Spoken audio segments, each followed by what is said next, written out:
বাংলাদেশের আকাশে কালো মেঘ, সেনা ছাউনি থেকে শুরু করে রাজনীতির মাঠ সবখানেই কেমন একটা গুমোট অবস্থা। পর্দার আড়ালে কিংবা আমাদের চোখের সামনে কি ঘটছে, আজকে সেই বিষয়টি নিয়েই আলোচনা করব। শেষ পর্যন্ত সাথে থাকবেন। সম্প্রতি বাংলাদেশের রাষ্ট্রপতি শাহাবুদ্দিন আহমেদ চুপ্পুকে তার পজিশন থেকে সরিয়ে দেওয়া হয়েছে, যদিও বলা হচ্ছে তিনি শারীরিক অসুস্থতার কারণে পদত্যাগ করেছেন।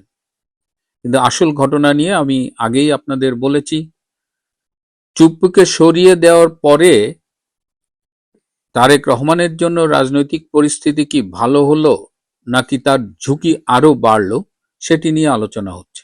অনেকেই বলছেন যে রাষ্ট্রপতিকে সরানোর পরে নেক্সট টার্গেট হলো সেনাপ্রধান জেনারেল ওয়াকার খান, অর্থাৎ জেনারেল ওয়াকার খানকে তার মেয়াদ পূর্ণ করতে নাও দেওয়া হতে পারে।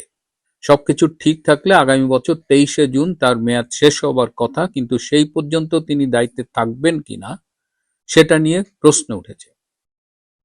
এদিকে নৌবাহিনী প্রধান, তাকে ওয়াদা করা হয়েছিল যে আগস্টের রেজিম চেঞ্জ সাকসেসফুল হলে তাকে 1 বছর এক্সটেনশন দেওয়া হবে, তাকে দেওয়া হয়নি।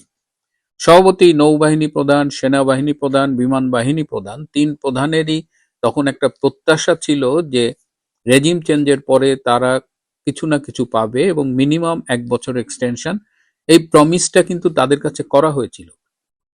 কিন্তু 1 বছর এক্সটেনশন তো হয়নি, এখন পুরো মেয়াদ কমপ্লিট করা যাবে কিনা সেটা নিয়েই টেনশন। এবং মেয়াদ পূর্ণ করার জন্য সেনাপ্রধান জেনারেল ওয়াকার খান কিন্তু ব্যাপক চেষ্টা করছেন। তার একটা স্বপ্ন বাংলাদেশ, পাকিস্তান এবং তুরস্কের একটা মিলিটারি প্যাক্ট তৈরি করে দিয়ে যাওয়া, এবং স্বভাবতই 1 বছর এক্সটেনশন তিনিও চান। 2025 সালের 7ই জানুয়ারি বেগম খালেদা জিয়া চিকিৎসার উদ্দেশ্যে ঢাকা ত্যাগ করেছিলেন এবং 8ই জানুয়ারি তিনি লন্ডন পৌঁছেছিলেন। তার ঢাকা ত্যাগের প্রাক্কালে 2রা জানুয়ারি সস্ত্রীক জেনারেল ওয়াকার খান বেগম খালেদা জিয়ার সাথে দেখা করেছিলেন এবং প্রায় 40 মিনিট সময় কাটিয়েছিলেন। এই সময়ে জেনারেল ওয়াকার খান টেলিফোনে তারেক রহমানের সাথে কথা বলেছিলেন এবং তখন খালেদা জিয়া তারেক রহমানকে বলেছিলেন যে ওয়াকার খুব ভালো ছেলে, ওয়াকারকে যেন সে দেখে রাখে এবং ওয়াকার তাদের পক্ষে অনেক সাপোর্টিং কাজ করছে। কিন্তু আজ খালেদা জিয়া নেই, তিনি মারা গেছেন। তার ছেলে তারেক রহমান আজকে বাংলাদেশের প্রধানমন্ত্রী, কিন্তু তারেক রহমান কেন জানি জেনারেল ওয়াকারকে মায়ের কথা অনুযায়ী দেখে রাখছেন না। একটা ছবি খুব ভাইরাল হয়েছে, বর্তমানে আর্মিদের প্রমোশন বোর্ডের মিটিং চলছে, তো ছবিতে তারেক রহমানের পাশে জেনারেল ওয়াকার দাঁড়িয়ে আছেন এবং যারা বডি ল্যাঙ্গুয়েজ নিয়ে কথা বলেন তারা অনেকেই জানতে চেয়েছেন বা যে ভঙ্গিমায় জেনারেল ওয়াকার দাঁড়িয়েছিলেন সেটি আসলে কি প্রকাশ করে। আর্মির ভেতরে কি কোনো অসন্তোষ দানা বাঁধছে? রাষ্ট্রপতির চলে যাওয়াটাকে আর্মি কেমন ভাবে নিয়েছে, এর ইম্প্যাক্ট বা এর কনসিকুয়েন্স হিসেবে আর্মিতে কি প্রভাব পড়তে পারে, সেটা নিয়ে কি আর্মির ভেতরে আলোচনা চলছে? সবকিছু মিলিয়ে জেনারেল ওয়াকার এক ধরনের বলা যায় বিষণ্ণতায় ভুগছেন, অনিশ্চয়তায় ভুগছেন তার ক্যারিয়ার, তার বাকি টেনিউরটা নিয়ে। তিনি তুরস্কের সাথে যে প্যাক্টটা করতে চাচ্ছেন, আবার জেনারেল ওয়াকার কিন্তু দিনের শেষে ডিপ স্টেটের লোক। তারেক রহমান কার লোক? তারেক রহমানকে ক্ষমতায় এনেছে মূলত ভারত, আমেরিকার সাথে আন্ডারস্ট্যান্ডিং এর মাধ্যমে। শুধু ভারত নয়, যদি আরো স্পেসিফিক্যালি বলি, ভারতের পররাষ্ট্রমন্ত্রী ডক্টর জয়শঙ্কর, এটি তারই উদ্যোগ ছিল। জামাত ঠেকানোর জন্য তারেক রহমানকে তারা সেই মুহূর্তে উত্তম বিকল্প মনে করেছিল। কিন্তু ক্ষমতায় গিয়ে তারেক রহমান কিন্তু ভারতের সেই আস্থার প্রতিদান দেননি। ভারতের অনেকেই মনে করেন যে এই তারেক রহমানের যে ভারতের প্রতি অ্যাটিটিউড, তার দ্বারা Bharat is feeling exploited. Bharat মনে করছে যে তারেক রহমান তাদের সাথে সঠিক আচরণটা করেনি। এখন সেপ্টেম্বরে ভারতে ব্রিক্সের মিটিং, এবং সেই মিটিংয়ে তারেক রহমানকে আমন্ত্রণ জানানো হয়েছে। দেখা যাক তারেক রহমান ব্রিক্সের মিটিংয়ে ভারতে যায় কিনা। যদিও এই ব্রিক্সের আগেই নরেন্দ্র মোদীর সরকারকে সরিয়ে দেওয়ার একটা চেষ্টা করা হয়েছিল। যখন নরেন্দ্র মোদীর এই কথা বলছি, এবং আমি যে ভারতের যে আন্দোলনটা হলো ককরোচ জনতা পার্টির, একটা মজার ঘটনা হয়েছে যে পরশুদিন পাঞ্জাবে একটা পাবলিক পরীক্ষার প্রশ্ন ফাঁস হয়েছে, এবং দিল্লিতে যে আন্দোলনটা হয়েছিল সেটা এই পাবলিক পরীক্ষার প্রশ্ন ফাঁস নিয়েই।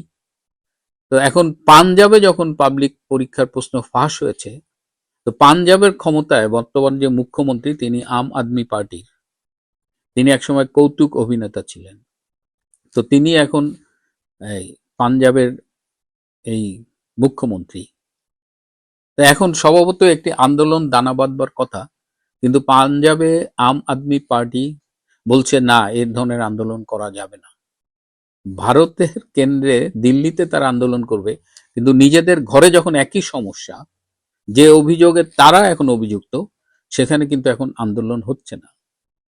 তার মানে আম আদমি পার্টি এবং অনেকে মিলে ভারতে যে আন্দোলনটি করেছিল ককরোচদের সামনে রেখে, সেই আন্দোলনটা আসলে যে যে দাবির কথা বলেছে সেটা না, এর অনেক গভীরে এর শেকড় প্রথিত ছিল। যাই হোক, তারেক রহমান ভারতের সাথে কথা রাখছে না, তারেক রহমান ওয়াকারের সাথে কথা রাখছে না, তারেক রহমান আমেরিকার সাথে কথা রাখছে না।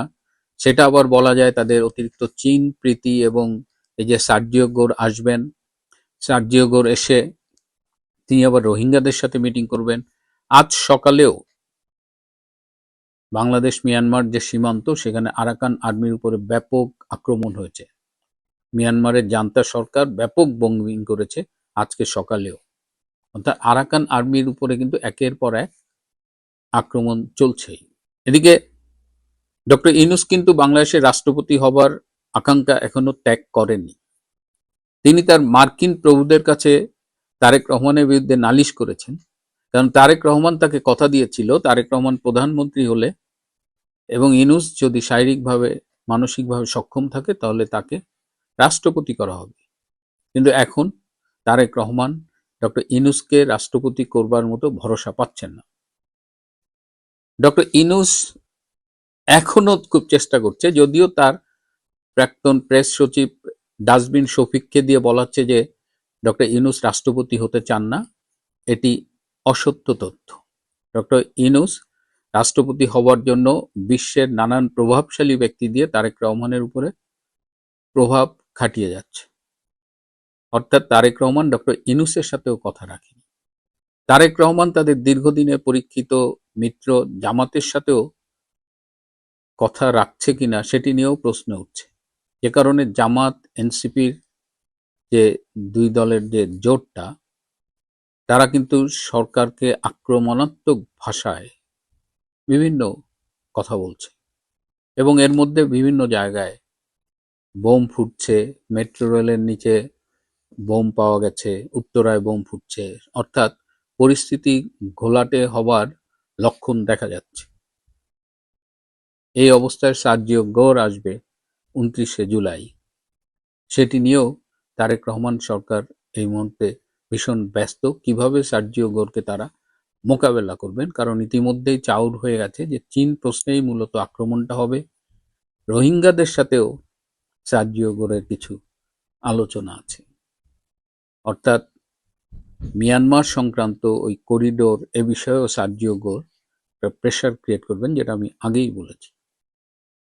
এবং এই পরিস্থিতিতে জেনারেল ওয়াকার কি করবেন, তার উপরে ডিপ স্টেটের কোনো নির্দেশ আসবে কিনা, সেটাও কিন্তু ভেবে দেখতে হবে। অর্থাৎ আগামী দিনগুলোতে রাজনীতির মাঠ আবার গরম হয়ে যেতে পারে।